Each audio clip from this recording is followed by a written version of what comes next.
Hey everybody, Keep7 here, back with another Magic the Gathering Arena video, and today we are back with more Kaldheim spoilers. Just two cards in this video. I've been looking at all the typical places where I look to find spoiler cards and preview cards for the new set, and haven't really been finding too many new cards.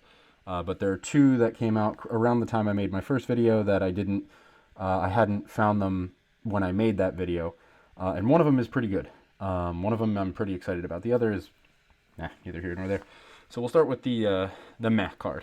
Fire Giant's Fury, 2 mana, 1 and a red, sorcery. Target giant you control gets +2/+2 and gains trample until end of turn. Whenever it deals combat damage to a player this turn, exile that many cards from the top of your library until the end of your next turn. You may play those cards. Again, if Giant Tribal becomes a thing, I guess this is a playable card. It'll help you, get cards off the top of your library, and until the end of your next turn, you can play those cards, which is pretty good. But, I guess this is pretty good on a Bone Crusher Giant. He's pretty prevalent in the meta, so, this could be pretty good. But I don't really know that it sees play. I mean, how often are you going to be swinging with a Bone Crusher Giant, and how often are you going to have 2 mana open that you're going to use to put on it? And, how often is it going to get unblocked? And then how many cards are you going to get out of the exchange? So, if you're playing Giant, if Giant Tribal becomes a thing, this would be playable in it. It would be good in conjunction with a Bone Crusher Giant, but it's just I don't see it. I don't think that this card sees that much play. And then next is the card I am actually excited about. So it's going to be a pretty quick video today, but I just thought I really wanted to bring this card up because I missed it in the first one, and I didn't want to wait until the next set of card previews come out and stuff like that. But Sarulf, Realm Eater. 3 mana, 1, a black, and a green. Legendary wolf creature. Whenever a permanent an opponent controls is put into a graveyard from the battlefield, put a +1/+1 counter on Sarulf Realm Eater. At the beginning of your upkeep, if Sarulf has 1 or more +1/+1 counters on it, you may remove all of them. If you do, exile each other non-land permanent with converted mana cost less than or equal to the number of counters removed this way. And he's a 3/3. That's is it good? I don't know. It seems like it. So, what are you playing this in? Golgari counters? Abzan counters? Man, this and, the Ozolith would be pretty janky, right? You can remove all the counters from him, and when those counters get removed, you put them on the Ozolith, and then you put him back on him, and he just exiles everything that's not him. Each other non-land permanent. So, this also means your non-land permanent. So if you're non-land, if you're exiling things with lower, with, I don't know. There are ways to use this where you can just clear their board and, you keep their board clear, and you can maintain a board presence with him, and you just remove counters. I think this and the Ozolith could be a very janky and cool. I'm definitely going to be making a Golgari Abzan counters deck with the Ozolith and with this guy, and Grakmaw maybe. There are a lot of good cards that have been printed for that type of deck, for Abzan counters, Golgari counters, Abzan counters.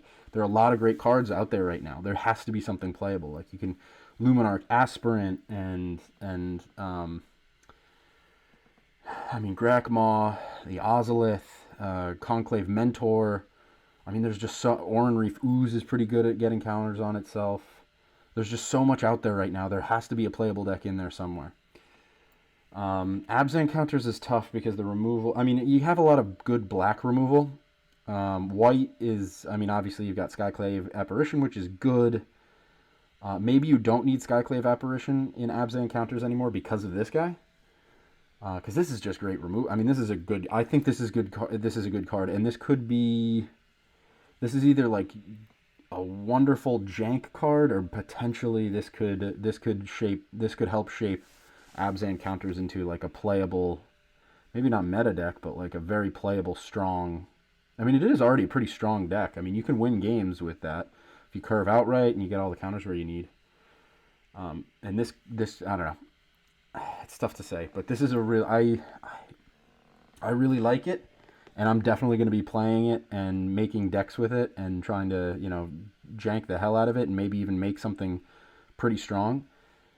Is it enough? I mean, Golgari, there's so many like 3-mana 3/3s with all these abilities and stuff. Like Grakmaw, look at Grakmaw. I was convinced that card was gonna see play, and it's just absent. Nobody.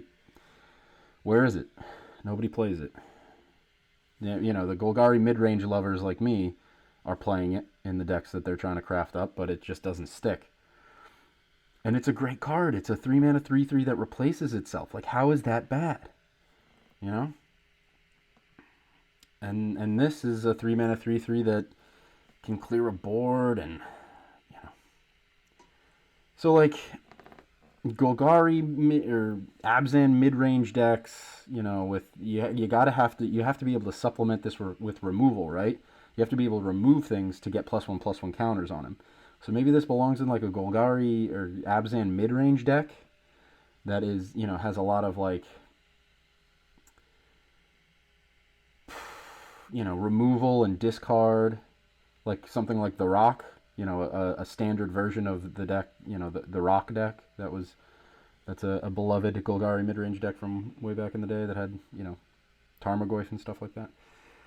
I don't know. I really, really like it though, and I think you can make something with this.